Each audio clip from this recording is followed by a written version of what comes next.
年間100社ぐらい売れると思いますよ。満足度が高いみたいな話はされてたと思うんですけど、正直そこはちょっと懐疑的な部分もあって、なんで山根さんが最適なクイズを作れるかってところは知りたいと思います。ここ一番大事ですよ、ここ。クイズ番組おもろいですせじゃないんですか、これ強み。何が強みかまだほんまに分かってなくて、今後人材不足に向けてニーズは高まっていくだろうなっていうところで、ニーズが高まるかもしれないというだけで、そもそもニーズがないから誰もやってないんじゃないですか。ニーズがないところに新しい提案をして、その価値を作るのが営業だから。俺は分かるの、君らは若造だから分かんないけど、この国を憂うっていうか。はじめまして、アーベントの山根と申します。本日は体験型研修プログラムのビズクイズについて紹介させていただきます。当社は体験型の研修事業を行っている会社です。新入社員向けや一般社員向けにも行っていますが、メインで実施しているのは内定者向けの研修になります。ご存知の通り、今後一層就労人口は減り、求人倍率は上昇し、人手不足は加速していきます。企業の人事担当者にとっては、今まで以上に採用活動や離職を防ぐ取り組みが重要になっていきます。その取り組みの中で対面での集合研修のニーズが高まっているというデータも出ています。うちのサービスはクイズを活用した研修事業になります。ビジネスに関する基礎知識や会社にまつわること、その会社が属する業界にまつわる問題などの知識問題や発想力を要する問題にチームを組んで取り組んでもらいます。研修は講義パート、クイズパート、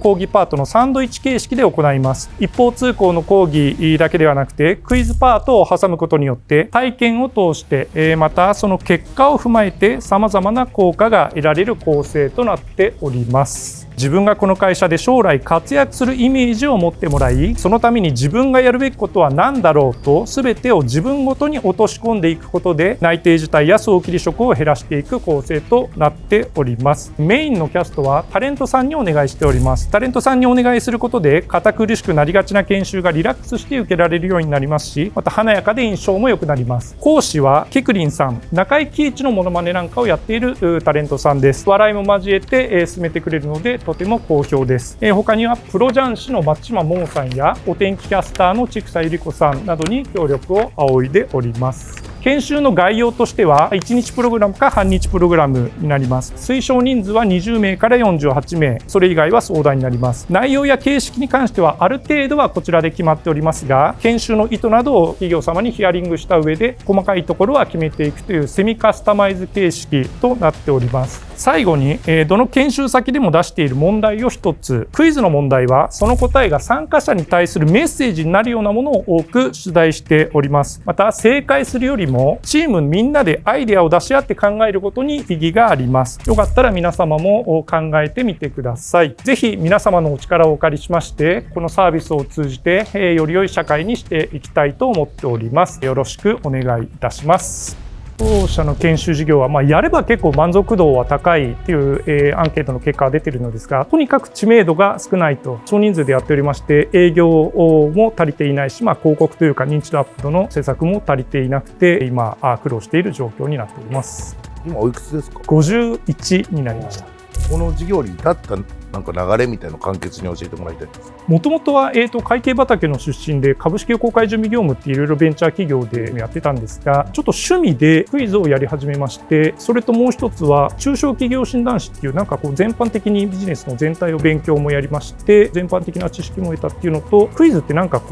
プットするのとアウトプットするのいい形式だなと思いまして、クイズっていうのとビジネスっていうのを結びつけて研修事業を始めたという。今社員どのくらいいるんですか？いや、もう本当に少人数、自分とあと何人か。週に100万円とか売り上げあればやっていける。そうですね。簡単そうですね、これ。なかなか入り込むのが難しくても、うちは他のところでやっているよみたいな感じで、新入社員研修っていうのはマーケットが大きいんですけども、そこはもうがっつり固まっているので、内定者研修ってこれから広まっていくかなというところで、ニッチなところを売ってるというところであります。月に10社として年間100社ぐらい取れればいい感じ。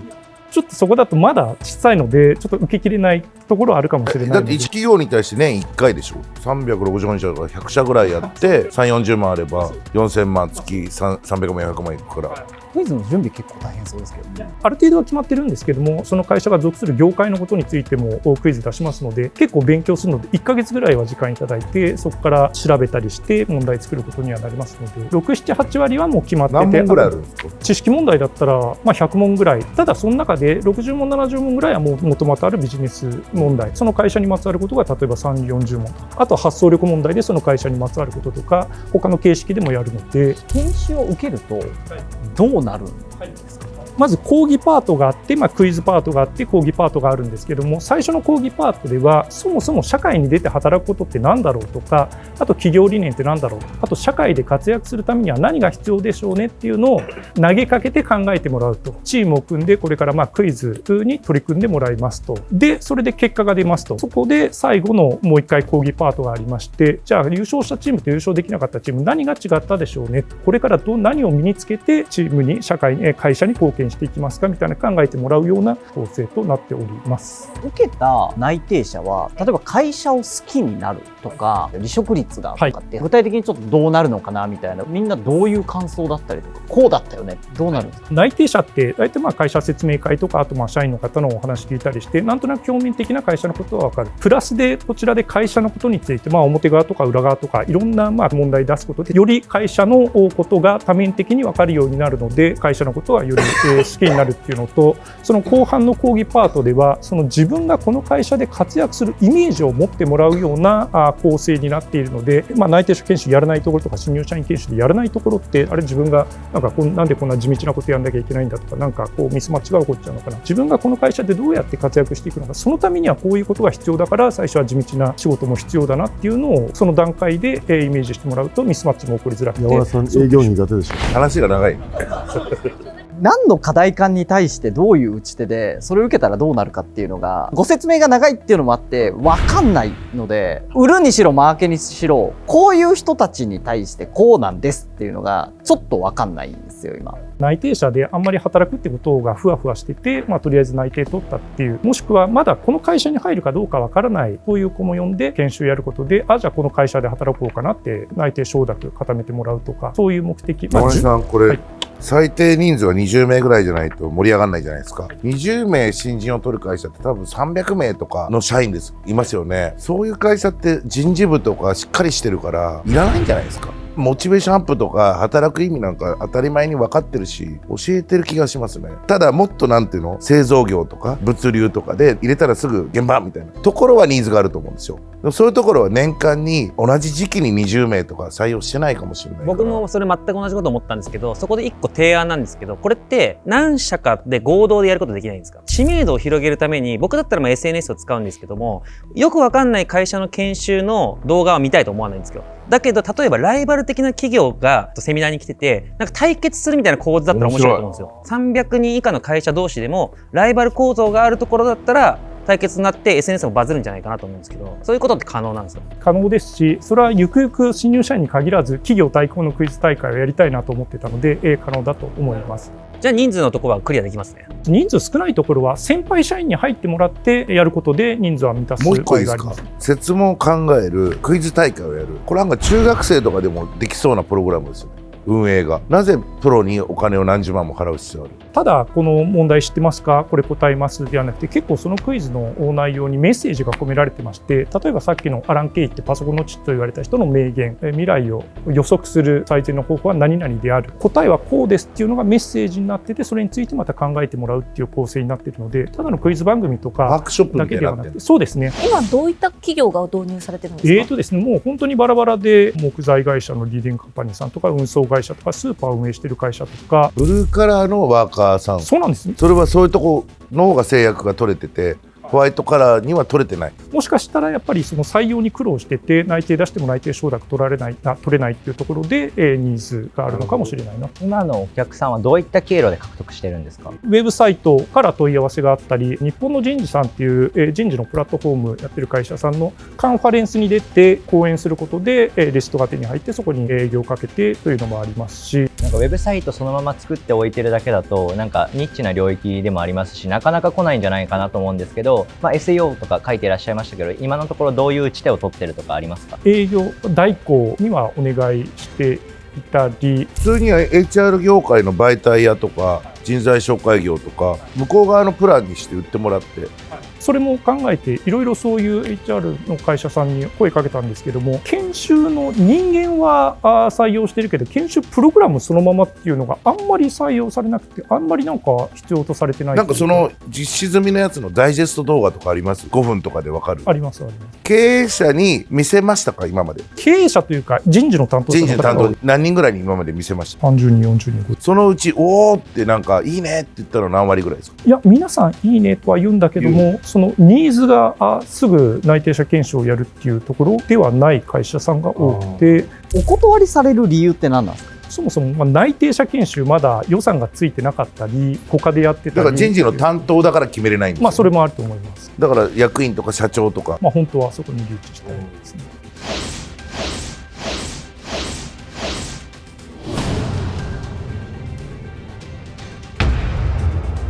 さっき満足度が高いみたいな感じの話はされてたと思うんですけど、正直そこはちょっとなんか懐疑的な部分もあって、それは終わったらめっちゃ良かったっすよくらいはよっぽどひどくなければ言うと思うんですね。実際来年もまた依頼しようってなったのかとか大事だと思うんですけれども、これってリピートってどれくらいの割合ですか？50% いかないぐらいの。これをやった時に内定者の離脱率が何パー落ちたみたいな数字って出てるんですか？いやそこまではできてないです。効果が見えにくそう。見えづらいあと時間かかりますよね、効果が出るまで。3年後離職率とか言い始めたらいや分からんし、この1回の研修でそれに寄与したのかもわからんし、でそもそも今のプレゼンで正直普通の研修とあんまり僕の中では大差がなくて、それがそのまま営業先の担当者にも伝わってるのかなと思って。会社の人事も多分離脱させないように全力を注いでいると思うんですよ、どの会社も。そことの違いとかってどういうところがあるんですか？日本人って、大学なり高校なり卒業したら何も考えないでもそのまま就職していくと、例えば欧米だとギャップイヤーってやってなんかいろいろ旅行したりなんか好きなことやっていろいろ考えた上でじゃあ働こうかって働く場合もあるというところで、なぜ働くのかというと土台の部分を働くことで早期離職とか減るのかなと思って。でもそれで言うと何も考えないで就職しちゃった人たちに対してセミナーやってるじゃないですか。じゃあもし会ってなかったら辞めちゃうっていう方向になるってことですか？会ってなくてもその会社に無理やり合わせていくっていう、そういうセミナーになってる。内定者はこの会社で活躍するイメージを持ってもらって、そのために何をやっていくのかっていうのを落とし込んでいくことで、この会社での将来イメージしてもらう構成になっているので、早期離職とか減るのかなというコンセプトでやっております。実際に受けた人の声とかって聞かれたりしてるんですか？クイズ番組みたいな楽しい感じでタレントさんがいるので、楽しかった。あとやっぱり自分が何が足りないのか分かったので、今後仕事では身につけていきたいという。クイズがいいって言われた実例とかってあるんですか？この方が先生で来て8時間とかもし座学でただ聞いてたら僕寝ちゃうと思うんですよ。だからやっぱクイズで芸人とか呼んで面白おかしくそういうことを落とし込むってことですよね。そうですね。俺年間100社ぐらい売れると思いますよね。今月間どのくらいやってるんですか？もう今ほとんどできてない。だからどんどん安くってもやってフィードバック受けて改善してっていうのをずっと PDCA 回していけばどんどん良くなるわけですよね。強みが全く見えないです。でも普通の研修とかあとは他の謎解きゲームとかと比べて何が強みなんかが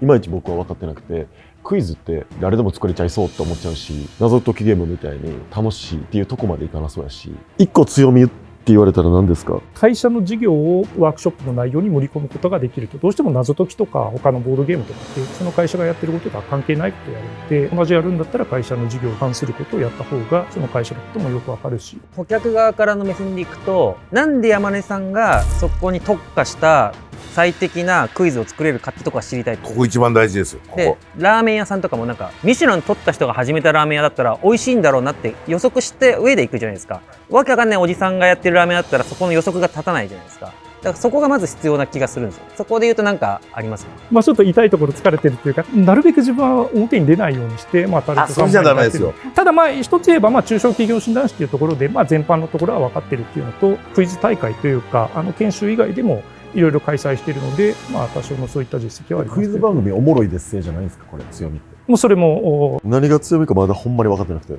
いまだに。研修自体楽しいですし、楽しんでるうちにいろいろ会社のことも分かりますし、その結果今後の自分のことを考えるきっかけにもなるというところではあるんですけど、それ一般的な研修の強みじゃないですか。内定者研修っていうちょっとかなりニッチなところを攻めておりまして、内定者研修ってそもそもあんまりまだ予算ついてない会社なんかもあると。ただ今後人材不足に向けてニーズは高まっていくだろうなっていうところで、あんまりその内定者研修にマッチした研修って自分が知る限りあんまりないんじゃないかな。ニーズが高まるかもしれないというだけで、そもそもニーズがないから誰もやってないんじゃないですか。自分としてはもうこれからあると信じて、掘り続けるしかない。潜在ニーズがあると。はい。内定者研修と新入社員研修って言ってしまえば時期って6ヶ月遅れとかそんなもんじゃないですか。それの差って何なんですか？新入社員研修としてもできるんですけども、新入社員研修も結構がっつりもう決まっているところが多いと。だから後から入るのがなかなか難しいなっていうのと、もう新入社員研修である程度もうちょっと実務的なことをやった方がいいだろうなというところでは、内定者研修ってあんまりその実務がっつりやると、それはもう仕事じゃないの、報酬が発生しちゃうんじゃないのっていうグレーゾーンの問題が出たり、貴重な